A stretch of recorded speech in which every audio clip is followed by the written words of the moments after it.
This is the first year in the history of the Hall of Fame that it actually falls on the same day as homecomings. I am rewriting the rules, and I consider it a privilege to be inducted on homecoming day.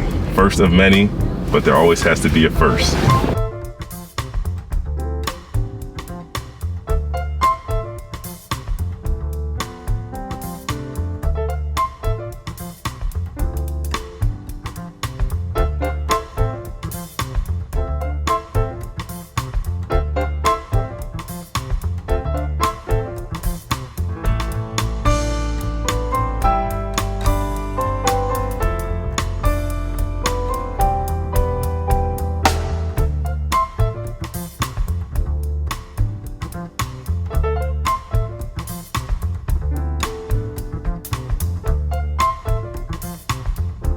I said we used to drive right in here. I would park over here and run up to practice, try to get here before I was late. Now there's a whole walking area, buildings.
This is from Coach Delaney.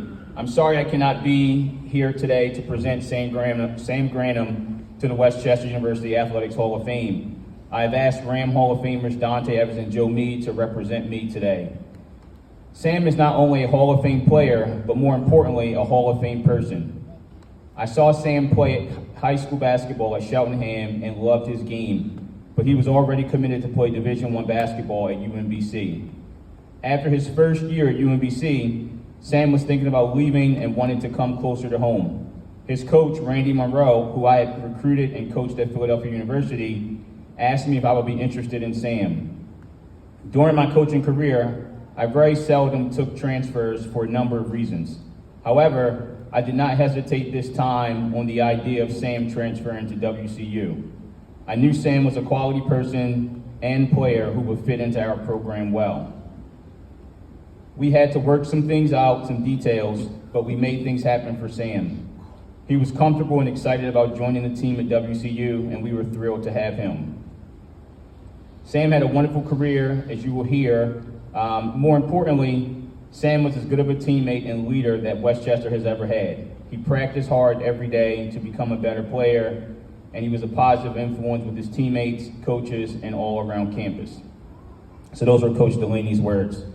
Now I'm going to talk about some of Sam's accomplishments as a player. And I came back quite often. I would drive up from Baltimore to watch games, and Sam was very impressive. So here are just a few career highlights. So Sam is first all time at Westchester University with 157 blocks. He's 21st in the PSAC history on the all-time list for shot blocks for a career. And he did this in 3 years. If he had another year, he would have easily been over 200 blocks and up even higher on that historical list for the PSAC.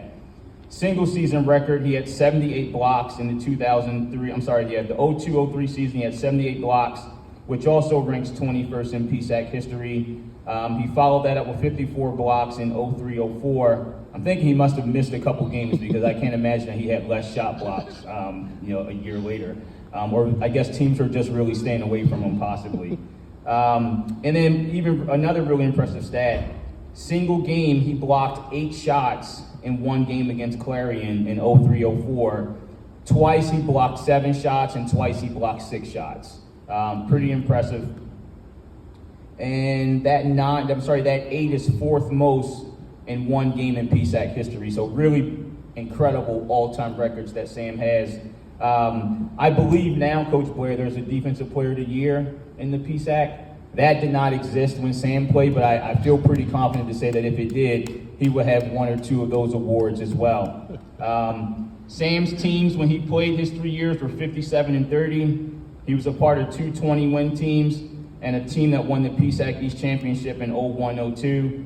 And in his senior year, he was second team all PSAC. So those are just a few stats to share to validate, Sam as a Hall of Fame player. Sam is now the Chief Operating Officer at the New Covenant Church campus in Philadelphia. Sam and his lovely wife Samantha live in Philadelphia with their 2 children. It is with great honor that I welcome Sam into the Westchester University Athletic Hall of Fame.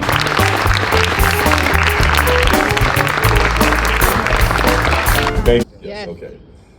Before I begin, I want to offer my gratitude to the Hall of Fame committee for offering, honestly, my family the privilege of being inducted into the Westchester University Hall of Fame. A Grannum is now in the hall. It is truly an honor and a privilege. To the Messicomer family, it's a long lineage of student athletes that you have supported, and again, I just want to say thank you. To Coach Delaney, I became a man under his watch. I cherish the relationship that we forged as coach and player, teacher and student, and now friend. Thank you for giving me the opportunity to prove to you that you are right about me. To Coach Blumenthal, my favorite little big man coach, and Coach Dave, you sacrificed daily to ensure we had opportunities to become the best versions of ourselves. Thank you. To all my teammates, I've had many teammates here, thank you. I've never pledged a fraternity, but Westchester basketball was it for me.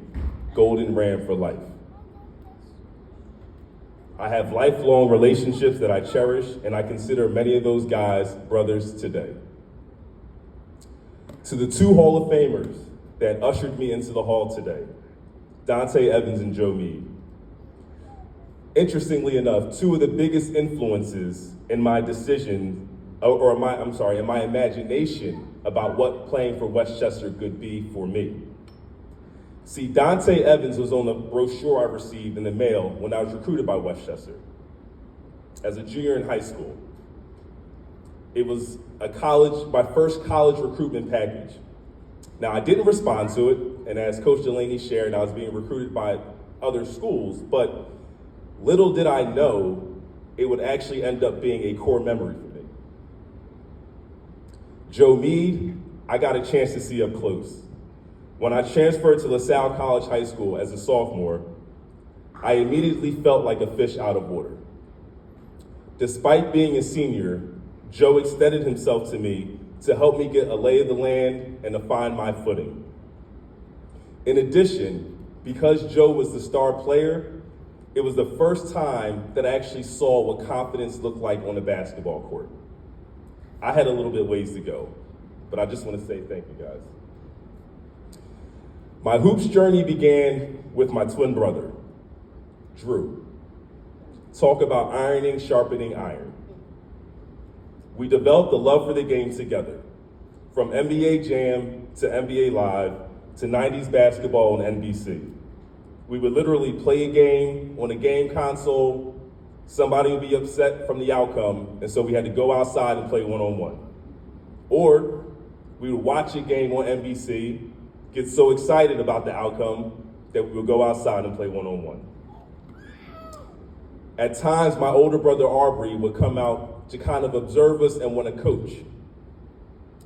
I think he saw something early in me at an early age and would often give me extra drills to do. And I honestly need to thank him right now as well, because as much as I did not like practicing the hook shot or my George Mikan drills, it honestly became one of my go-to moves. So thank you, Aubrey, even though he is not here. Now, by the time Drew and I got to middle school, we were a shoo-in for the basketball team. I had been the tallest person in my class as long as I could remember, and we were both uber athletic. My basketball journey, however, with my brother ended when I transferred to LaSalle as a sophomore. But it was the beginning of a reimagining of what life could be for me as a ball player. I was now committed to the game. Going into my junior year of high school, I had a growth spurt, worked really hard in the off season, played all summer with my LaSalle teammates in the Orleans League, and guys from the neighborhood down in Mallory Rec Center. I was ready to have an impact at the varsity level. For reasons I cannot fathom, I did not make the team, and I was unwilling to accept it. Because it was too late. My imagination had already run wild. I knew what I could do on the floor. I knew how I fared against my peers, and I knew it was my time. And I was willing to do something about it. This was the first time I remember distinctly feeling that it was on me to become an active participant when it came to my best interests. My parents, immigrants from South America, Bishop C. Milton Grannum and the Reverend Dr. Hyacinth Bob Grannum, had very little working knowledge of what sports could offer and any tangible life opportunities. And I just want to take a moment and pause and honor my father who is here today and just say thank you. It's everything that my parents instilled in me that allows me to stand in front of you all today. Before entering high school, my eldest brother, Dwayne, had already graduated from Harvard Law School after graduating from the University of Rochester in only 3 years. And my sister, Jillian, had graduated from Harvard undergrad. Attempting to convince Caribbean parents that I should transfer from the prestigious LaSalle College High School and go to our local school district and now attend Cheltenham High School simply because I didn't make a basketball team was a dubious task at best. But after hooping with the projected Cheltenham starters all summer, I knew it was the place for me. Being cut by LaSalle simply confirmed it. Admittedly, I did not convince my parents on my own. I talked to my oldest brother and sister. They were always champions and big supporters of me. But I had to go, there was someone else who was unfortunately not here with us today, my Aunt Asala Bob, my mother's younger sister. She played collegiate sports at Temple University on a volleyball team. She was able to effectively communicate to my parents that sports in the U.S. was big business and not simply an extracurricular school activity. After only one season at Cheltenham High School and getting introduced to AAU, I was receiving Division I offers and ultimately committed to the University of Maryland, Baltimore County on a full scholarship before stepping on the court my senior year. That's why I never responded to the Westchester offer. But Cheltenham was my school. What I imagined about my high school experience had come to fruition. Going into my sophomore year at UMBC, I came down with mononucleosis. That particular illness caused me to have to use a medical redshirt year. It was a game changer. For the first time since my sophomore year in high school, I again felt like a fish out of water. It wasn't until actually preparing this speech that I realized that part of my decision to accept the scholarship to UMBC was to say thank you to my parents for allowing me to transfer from Cheltenham. Now, in hindsight, I relieved my parents from the burden of tuition payments. So with a different perspective, I may have elected to play out my senior year before committing. I mentioned previously that the decision to transfer to Cheltenham was me participating in my own best interest. But I wasn't quite prepared to fly my own flag. So with the encouragement of my father, I accepted the scholarship from UMBC and committed early. But I've always known that UMBC wasn't really my school. The question was, what was my school? During the spring of my freshman year, after our season concluded, I visited Westchester for a weekend and hung out with one of my best friends from high school, Burrow Cohen. Burrow's actually here today, and he is my daughter's godfather. By the time I got back to UMBC, I knew what my school was. My imagination started going again. Now, for full transparency, I do not believe I would have transferred if I did not have to take a medical year. I played as a freshman, and I was on pace to compete for minutes as a sophomore. But when basketball was removed from me, I became a regular student, and I became very conscious of wanting to be part of something more. I didn't feel connected to the school, and I decided that I was unwilling to spend 4 years there. I could no longer imagine it. My decision to leave UMBC was the biggest decision I made in my adult life to that point. My parents were out of the country on vacation when I signed my scholarship away. So effectively, they returned home to learn that I had dropped out of school. It was a tense summer, to say the least, but I had a plan, and I knew I could make it happen because I already imagined it. It was my time to fly my flag. My transition to Westchester was not seamless. I found myself on academic and judicial probation in only my first semester. Coach brought me into his office and simply asked, "Do I need to recruit over you to fill this position?" I assured him that he didn't and that we would never have to have this kind of conversation again. We did not. On the floor, I also had obstacles that I didn't foresee. Westchester had an established team and a roster loaded with front court players. I remember challenging Andy Sidora, to a one-on-one when I met with the team. He was the senior captain and we played the same position. I felt like it was my Michael Jordan challenging James Worthy moment at UNC. What I learned is that the difference between Division I players and Division II players can be marginal. I had to accept that there was already an established pecking order, and I had to respect the fact that Coach rewarded time served in the program. There were many times that season I reminded myself that I chose to be here. I was not going to be sour about anything related to basketball. I was going to remain thankful for being able to be at my school. My teammates knew I could play, but they also saw that my inability to get minutes did not affect my commitment to them or the team. It wasn't about me. If you remember, I left UMBC because I didn't feel connected. But I knew here I was part of something bigger, and I knew with patience, my time would come. I had to remain focused on what I had imagined so it would all come to fruition. My second year was my favorite year playing and my most memorable collegiate year. It was the 2002-2003 season.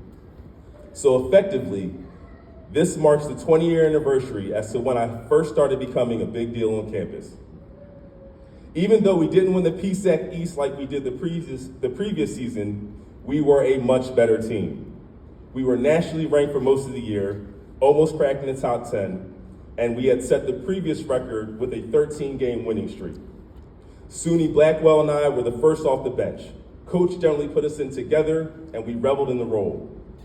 We had a really good team, and depending on the matchups and performances, we could all earn starters minutes. We all knew that, and I think that's what kept us connected and playing at a high level. We were a deep team.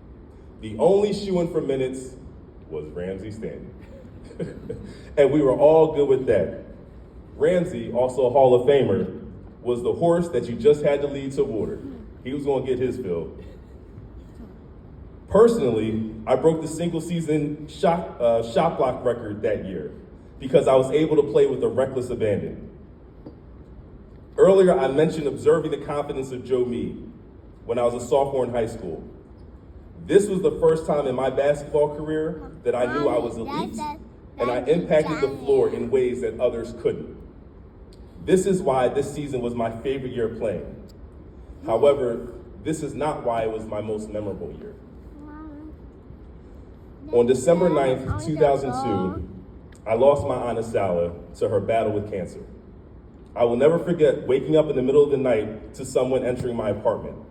I thought it was my teammate because of the person's stature. When the lights were turned on, I saw it was my twin brother, Drew. Thoroughly confused, he let me know that Aunt Sala had just passed, and instead of calling me, he wanted to drive up to Westchester to tell me in person. We both left for Philly that night. Coach permitted me to take as much time as I needed, and I knew it wasn't ideal. I could tell. I think I missed 2 or 3 practices and a game. But he could tell that it wasn't going to serve him to try to convince me to return for the sake of the team. I think he was able to glean a little bit about my family during our brief courting time when I transferred in. I needed to be with my family, and he supported me. My final year really helped prepare me for a life beyond basketball.